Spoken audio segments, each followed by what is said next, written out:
I'll never forget the day I read a book. It was contagious, 70 pages. There were pictures here and there, so it wasn't hard to bear. The day I read a book. Hi, welcome to Seaside Sunday. On my beach walk today, I found a piece of seaweed. It is one of my favorites. There are so many types of seaweed that I really like. This one is the smallest one of this type I've ever seen. It's called Bull Whip Kelp. Usually there's a hold fast here, something that holds fast to a rock. And then there's this bulb right here, you see? And then these fronds that go up. They're a little slimy right now. And these fronds go up. This is the smallest Bull Whip Kelp I've ever seen. They can be 10, 18 feet long, 20 feet long in the ocean, and they get really thick. And when they're underwater, these fronds wave in the ocean. And you can pick up the large strands of Bull Whip Kelp and use it as a jump rope. It's the best beach toy ever. The Bull Whip Kelp. Some people call it bull kelp, but I call it Bull Whip Kelp. So I found that on my walk. I love Bull Whip Kelp. Let me just wipe some of this slime off of my fingers so I don't get it on this next amazing book that I want to read to you by Jan Karon. And it's called Miss Fannie's Hat, illustrated by Tony Goff. Miss Fannie has lots of hats, and each is her favorite. When she wears her red felt with the big feather, she looks in the mirror and says, "I just love that hat." And her friends at church say, "Miss Fannie, we just love that hat." When she wears her green velour with the fancy pin, she says, "I sure do love this hat." And her Sunday school teacher says, "Miss Fannie, I sure do love that hat." But when she wears her famous pink straw with silk roses, she always says, "I really love this hat." And everyone else loves it too. Miss Fannie is 99 years old and very small. In fact, she's grown to be about the same size she was as a little girl. Miss Fannie and her daughter, Miss Wanda, live together. Miss Wanda makes breakfast every morning. "Don't make me too much breakfast," says Miss Fannie, sitting on the sofa in her robe. Miss Wanda tries to mind because Miss Fannie is her mama, but she forgets and brings her a piece of sausage, buttered toast with jelly, a scrambled egg, and a cup of herbal tea. "Oh my, that's way too much," Miss Fannie always says, but then she goes and eats it up. Every Saturday, Miss Wanda washes Miss Fannie's hair. Miss Fannie takes off her robe and stands around in her slip looking very tiny. She gets on a stool and sticks her head in the sink. Miss Wanda runs the warm water and puts the shampoo on her mama's head and scrubs until it lathers up. Then she scrubs some more. "That feels good," says Miss Fannie. After she washes her mama's hair, Miss Wanda rolls it up tight in little curls all over her head. The curlers are really hard to sleep in, but Miss Fannie doesn't care one bit. She knows that when she goes to church the next day, she will look beautiful. On Sunday morning, Miss Fannie puts on a pretty dress and high-heeled shoes. She puts on earrings and necklaces and lipstick with blusher and powder. Next, Miss Wanda combs out her mama's hair, which is all nice and soft and gray, like the feathers of a dove. Then finally, after all that fussing with her hair, she goes and hides it under a hat. Miss Fannie has 3 black hats, 2 red hats, 1 green hat, 2 white hats, 2 navy hats, 3 beige hats, 1 brown hat, and the famous pink straw with roses. Because she never wears the same one twice in a row, some people think she has a whole closet full of hats, which, of course, she does. One Sandy, Miss Fannie's handsome young preacher, came up to her and said, "Miss Fannie, would you kindly give us one of your beautiful hats? It will go in the auction to fix up the church in time for Easter. That same day, Miss Wanda helped her mama get out her hats and put them on the bed and the dressing table.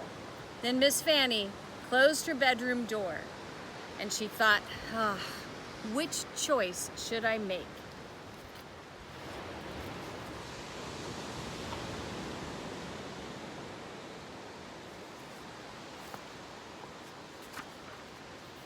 Miss Fannie walked around the room and looked at each one of her hats. The green velour with the fancy pin was very, very old and still very beautiful. During the terrible flood of 1916, she had crossed the swollen river on a ferry to visit her mother and father. As she stood on the rail holding onto her beautiful hat, a house had floated by almost close enough to touch. And over there was her wide-brimmed felt with the gleaming black feather. Ha! That feather had come from the tail of a hawk that was trying to kill her hens and biddies. She had grabbed the hawk around the neck, and before you could say doodly squat, that hawk would never bother the chickens again. Miss Fannie picked up the hat made of soft brown velvet and stroked it. It had always reminded her of Flower, her grandmother's cow.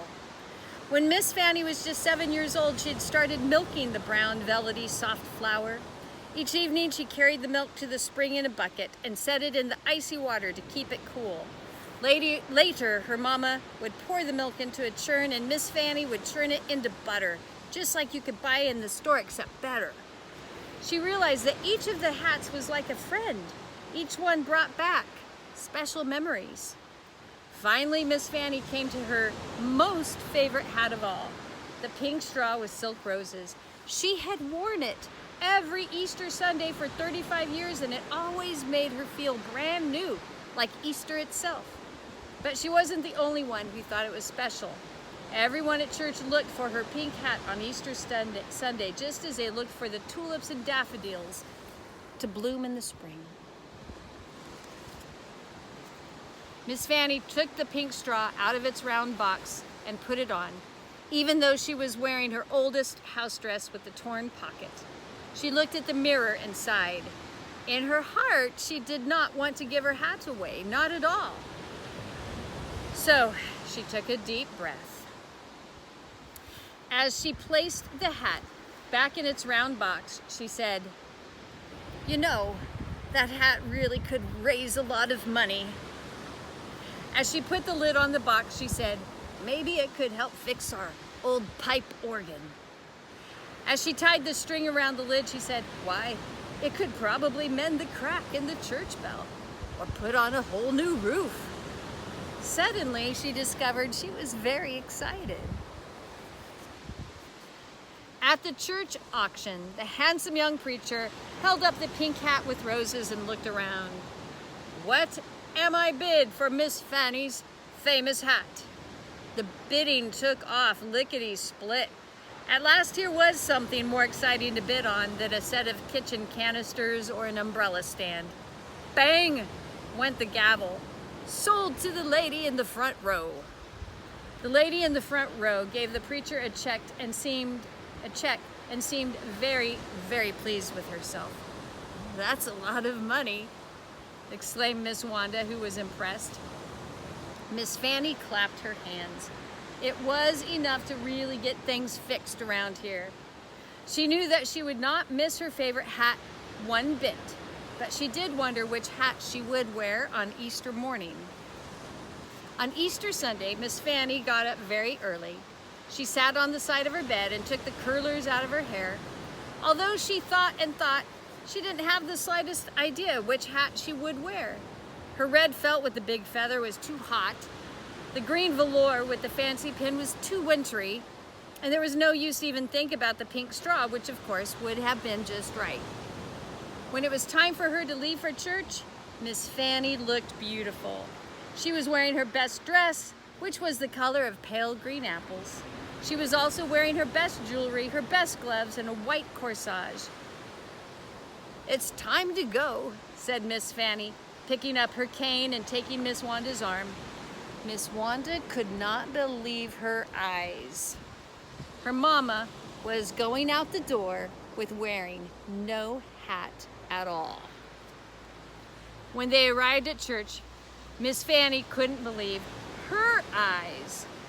On either side of the freshly painted church building, someone had planted beds of glorious pink roses. Pink roses were also planted along the walkway, under the stained glass windows, and in front of the old fence by the street. "Oh, Mama," said Miss Wanda, "it looks just like your pink hat." The handsome young preacher greeted them on the steps and gave each one a big hug. "Well, hope you please, Miss Fannie. We were able to patch the bell and fix the organ, and your beautiful hat made it possible to buy all these roses." As Miss Fannie laughed with delight, they didn't see an old woman at all. What they saw was a young girl with hair as soft as the feathers of a dove.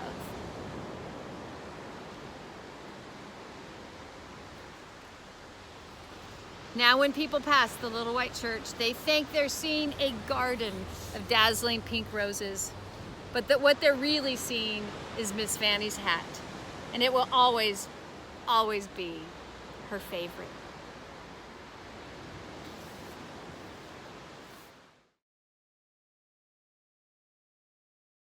One day I read a book, I can't remember when, but one of these days I'm gonna do it again, yes sir. One of these days I'm gonna do it again.